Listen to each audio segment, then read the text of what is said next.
Yo, what's good, niggas? So I'm on the way home from work, and I want to talk about South of Midnight. So I wasn't excited for this game at all. I seen it at the whatever showcase because it's an Xbox game. I seen it in whatever Xbox showcase. It came, it went. I was like, whatever. The thing that stood out was, it had a black main character. We don't see many of those. I mean, it is the way it is. Shit, I want more niggas in my games. Anyways. Even though there was a black main character, that's something that would have caught my eye. I don't know, something about it was just like, okay, like the setting looks cool, but like I don't really want to play that. I'm not excited for it. But then I don't have an Xbox, so like I doubled down, didn't really care. I have the PC, but I'd rather play console games than PC games. It's when it comes to single player, personally. But I found out it was coming to PS5, and I was like, hold up, you know what? There's not really much to play. Let me just cop this shit. $30, it's $30. Who cares? So I bought it and I beat it, and that means I somewhat liked the game. It was cool. It was it was a game. Definitely low budget. You could definitely tell. There was a lot of repetitiveness. You did a lot of the same things a lot of times. The battle arenas were the exact same, pretty much the entire game, which usually would bother me, but for some reason I didn't really mind it here. I didn't really care that like the repetitiveness didn't feel bad, if that makes sense. I don't know. But anyways, you play as this girl named Hazel. This girl from the South. She's from Louisiana, and I guess she's like a witch or a weaver or whatever. I guess it's like part of her little family tree dynamic, whatever the fuck you want to call it. Her family, they know magic and shit. Her grandma's a goddamn witch weaver. She's a goddamn weaver. And you going around fucking shit up trying to find your mother. That's pretty much, that's the story. You got powers. You trying to go find your mom after she got swept away in the goddamn hurricane. By some, I'm not going to spoil it, but that's, you're trying to find your fucking mom. Anyways, the shit was pretty cool, bro. Like, I didn't really expect much from it, but it was pretty fucking cool. Like, the setting was cool. You're in the deep south, swampy. It's got like this gothic style, like vampire. You know what I'm talking about? Like, it was very like voodoo, New Orleans. And I was able to relate because my family's from New Orleans. So, I already, the characters, the way they sounded, how they talk. Hey, baby, all that shit. You already know. Like, I was fully immersed. I was like, hold up. These are some actual, like, decent black characters. Like, the black characters felt believable.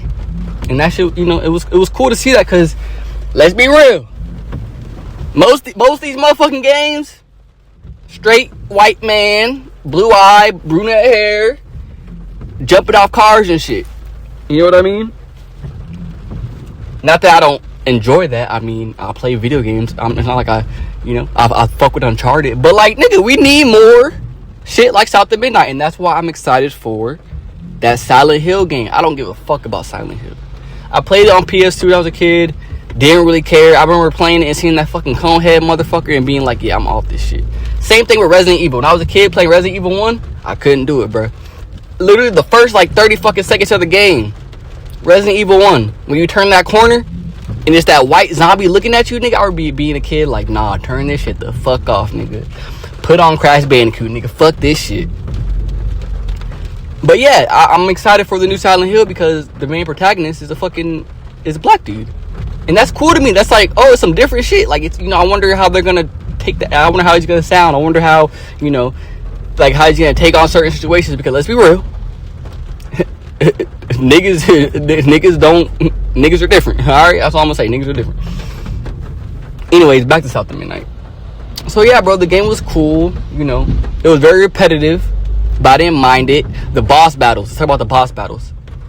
The boss battles were, I don't know how to explain it. It's like I liked them, but I still had a problem with them, if that makes sense. They were cool in terms of they felt like they harkened back to like old games, like old Nintendo games where, you do the thing 3 times, you stomp on the fucking head 3 times, and then it dies, and then it's over. It was cool in that aspect, but it still felt kind of limited. Like they should have done more. You know what I mean?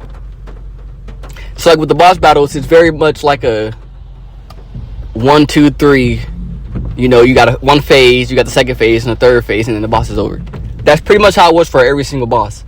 And like I said, I didn't mind that. Like, I was able to play it and be like, okay, this is kind of cool. Like, you know, do this thing and then that happens and then like the 3-phase, whatever the fuck. But it just felt limited. And it was like, it's 2020. I don't know when this shit came out. 2024 or some shit, 2025. It's 2026. And we still making boss battles like that. Like, it was fun. But in the back of my mind, it was like, I already knew what was going to happen. I'm going to do the little thing 3 times, and then this is going to happen, and then, you know what I mean? It was just too easy, too. That's another thing with this game. This game is a little bit, I played on the hardest difficulty. It's a little bit too easy, I would say. There are some fucking, oh my God, I don't want to talk about this shit. I don't know what them niggas is called. Them, like, basic-ass enemies, the first enemies you fight. Oh my fucking gosh, bruh. Hold on, I just got off work. I got sweat in my eyes and shit. Hold on, bro. Them fucking enemies, bro. The worst enemies I've ever had the pleasure of dealing with in my entire fucking gaming history. Like, every enemy just fucking holds on to you. You can't do shit in this game when you're in the battle arenas. You literally have to be dodge. Like, you can't do fucking shit. Like, that's the worst part about this game. Not the battle mechanics. The battle mechanics are fucking fire. You're doing a lot of leveling up. You're getting a bunch of shit. You know, it was fun. I enjoyed fighting. I did not enjoy these fucking enemies. The one enemy, I forgot what they're called. I need to find the name. I'm not about to go research the name and put it in the video. I don't give a fuck. I'm lazy. I don't care. But y'all, the skinny niggas, bruh. The skinny niggas. They just straight fucking fuck your shit up. Like, they don't even give you a chance. They just, like, what the fuck? Like, you don't even get a fighting chance, nigga. It's just, as soon as they see you, they on your ass. The entire game. Those were the bane of my existence, playing that game the entire fucking time. The other enemies that you unlock after that were cool. They were like, you know, oh, okay, this dude, I'm not gonna spoil it. I don't remember what they were called, but like, you know, one dude had like a big ass arm and he's like a fucking tank. There was one that was, they were like witches and they threw shit at you. They were like slug witches things. I don't fucking know. Like, they're like jellyfish or some shit. And they drew projectiles at you. Those were cool. Like, you feel me? I could deal with those. They were cool. Like, even though those were annoying as fuck too when you're fighting one enemy and then you got the nigga. They would go to, so they wouldn't like come up to you. They would just stay in the back and just throw shit at you.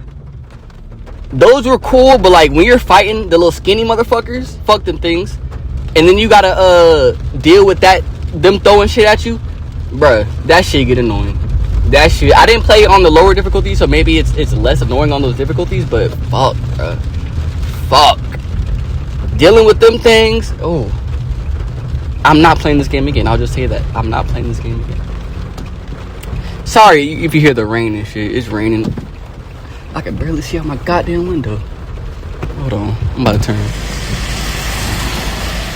Anyways, yeah, the game was cool. I would recommend it, you know, to play for one playthrough. Alright, hold on, I'm turning. Alright. Yeah, the game's cool. I would recommend it for one playthrough. But I wouldn't play it again. It was a cool game to play through. You know, I beat it in like 12 hours. That's probably like the average play time.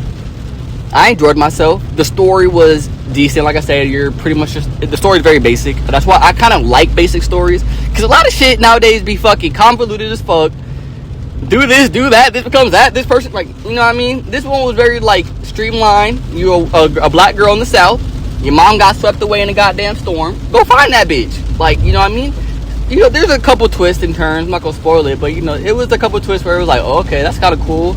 Or, like, you know, oh, okay, I'm not gonna say I didn't see that coming, because a lot of the shit in this game you do see coming. But, you know, it was cool.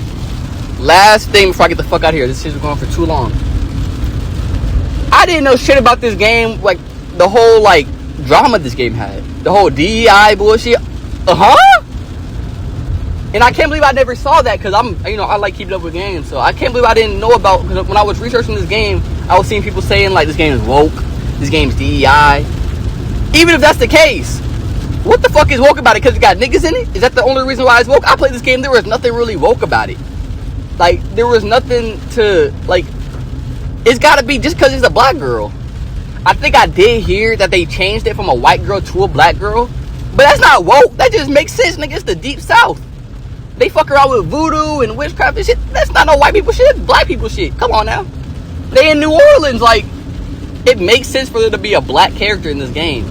And for anybody to fucking, like, I think I watched Griffin Gaming, that weirdo. For anybody to actually, like, care that much, bro, your life gotta be sad. I hope he say some shit about Silent Hill, because there's no way you could look at Silent Hill and say that shit woke.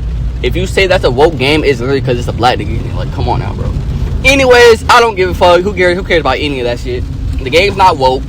The game's a decent game. It's not no crazy shit. It's not no fucking, 9 out of 10, 10 out of 10. I don't even know what the Metacritic was, but it's a cool ass 7.5, 7 out of 10.